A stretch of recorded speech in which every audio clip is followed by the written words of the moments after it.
Good afternoon, guys. This is part 2 of the brine chicken. Part 1, do you remember we brined it all up with a bunch of onions, etc., etc., yada yada. Watch part 1, like and share. And after you completed one, let it sit in the fridge, or just keep covering it up with ice. Let her sit for 24 hours. Make sure she stays ice cold. And then she's in the strainer now. All the liquids are out. I've mixed this because I only have one hand. I haven't set up cameras and stuff like that to start doing this professionally, but I'm trying to get some videos out there to show you guys a little bit and give you some recipes, etc. So after our brine chicken,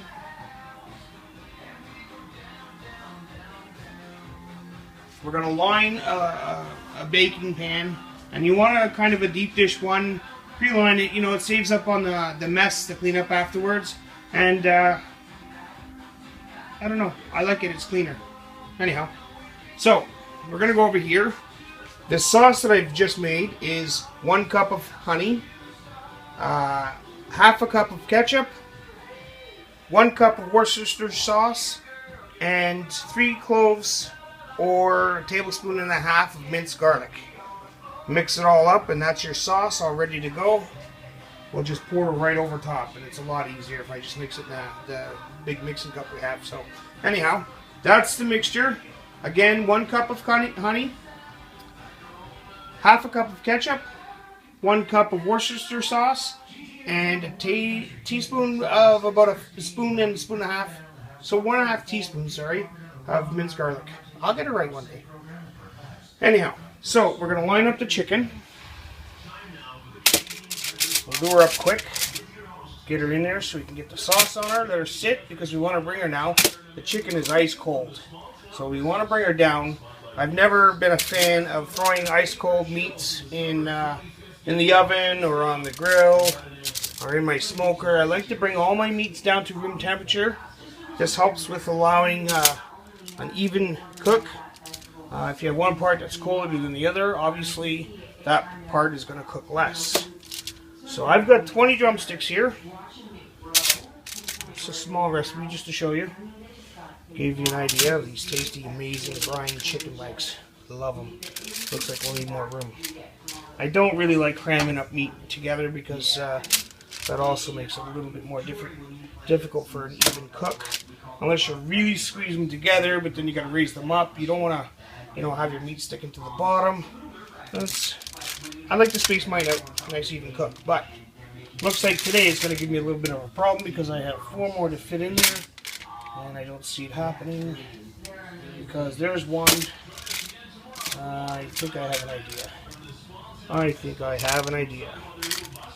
Turn these a little bit. We don't need onion. We're done with the vegetables and seasonings and stuff. So let's see if I can get that one in. Yeah, she's going to be a little bit crammed, and I don't like that, but not everything's perfect. Let's see if we can jagger them. I can't jagger that one, so we'll go the opposite way. Jagger them a little bit. Maybe to space it out. I don't know. It's not working for me. Anyhow, should use the bigger pan, but it is what it is. So that's all our brine chicken. Okay, I'm going to rinse off my hand. Now remember, preheat the oven. Make sure she's at 350. We're going to cook these for 45 minutes. At 350.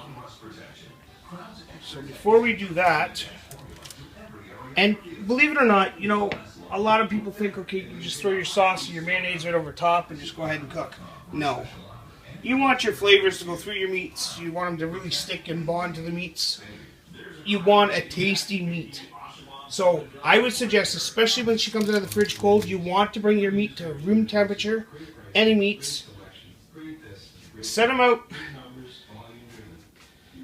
and marinate them. Man, look at the tasty, look at that stuff. I feel corny talking like this. So, she's getting all juiced up. Now, another tip I like to tell people, don't drown your meats. Half of the chicken or whatever else you're cooking, have them sticking out of the sauce. As you can see, they're pretty much all out. Now I'll turn them around, do a little bit this and that, whatever. But have your meat sticking out. So I'll let that sit because it's at the bottom at least. And the bottoms will soak it up a bit. I would say about half hour to 45 minutes should be room temperature. Well, depends on how you like to heat in your house.